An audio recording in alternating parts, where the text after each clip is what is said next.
Lukas pasal 9 ayat 37 sampai dengan 62. Yesus mengusir roh dari seorang anak yang sakit. Pada keesokan harinya, ketika mereka turun dari gunung itu, datanglah orang banyak berbondong-bondong menemui Yesus. Seorang dari orang banyak itu berseru, katanya, "Guru, aku memohon supaya engkau menengok anakku, sebab ia adalah satu-satunya anakku. Sewaktu ia diserang roh, lalu mendadak ia berteriak, dan roh itu menggoncang-goncangkannya, sehingga mulutnya berbusa. Roh itu terus saja menyiksa dia, dan hampir-hampir tidak mau meninggalkannya.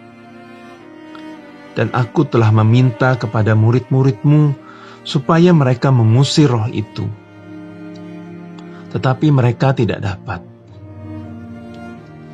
Maka kata Yesus, "Hai kamu angkatan yang tidak percaya dan yang sesat, berapa lama lagi aku harus tinggal di antara kamu dan sabar terhadap kamu? Bawa anakmu itu kemari." Dan ketika anak itu mendekati Yesus, setan itu membantingkannya ke tanah dan menggoncang-goncangkannya.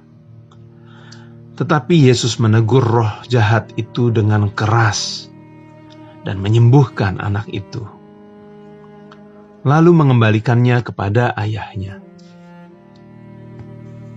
Pemberitahuan kedua tentang penderitaan Yesus. Maka takjublah semua orang itu karena kebesaran Allah.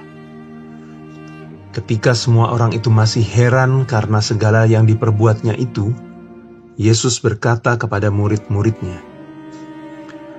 "Dengarlah dan camkanlah segala perkataanku ini. Anak manusia akan diserahkan ke dalam tangan manusia."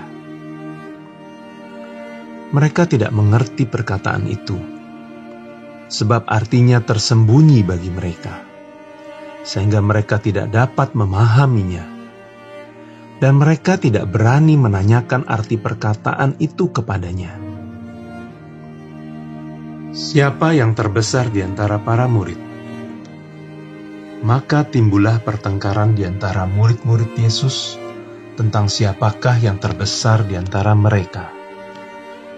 Tetapi Yesus mengetahui pikiran mereka. Karena itu ia mengambil seorang anak kecil dan menempatkannya di sampingnya, dan berkata kepada mereka, "Barang siapa menyambut anak ini dalam namaku, ia menyambut aku. Dan barang siapa menyambut aku, ia menyambut dia yang mengutus aku.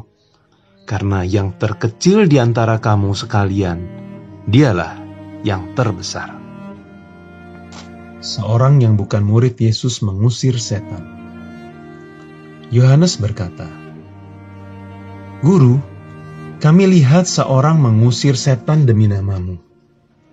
Lalu kami cegah orang itu, karena ia bukan pengikut kita." Yesus berkata kepadanya, "Jangan kamu cegah, sebab barang siapa tidak melawan kamu, ia ada di pihak kamu." Yesus dan orang Samaria. Ketika hampir genap waktunya Yesus diangkat ke surga, ia mengarahkan pandangannya untuk pergi ke Yerusalem. Dan ia mengirim beberapa utusan mendahului dia.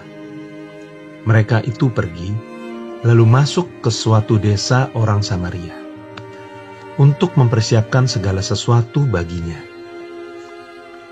Tetapi orang-orang Samaria itu tidak mau menerima dia, karena perjalanannya menuju Yerusalem. Ketika dua muridnya, yaitu Yakobus dan Yohanes, melihat hal itu, mereka berkata, "Tuhan, apakah Engkau mau supaya kami menyuruh api turun dari langit untuk membinasakan mereka?"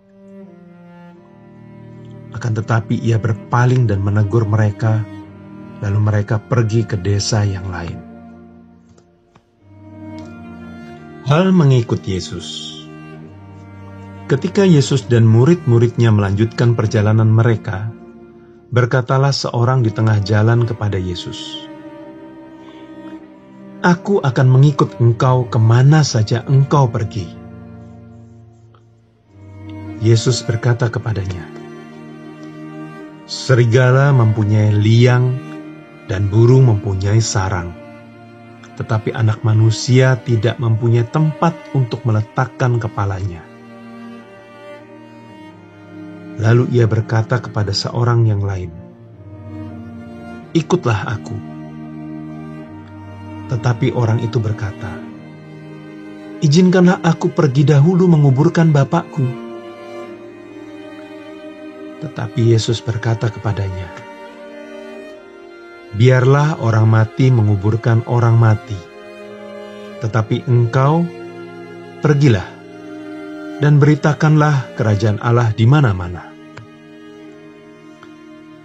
Dan seorang lain lagi berkata, "Aku akan mengikut engkau, Tuhan, tetapi izinkanlah aku pamitan dahulu dengan keluargaku." Tetapi Yesus berkata, "Setiap orang yang siap untuk membajak, tetapi menoleh ke belakang, tidak layak untuk kerajaan Allah."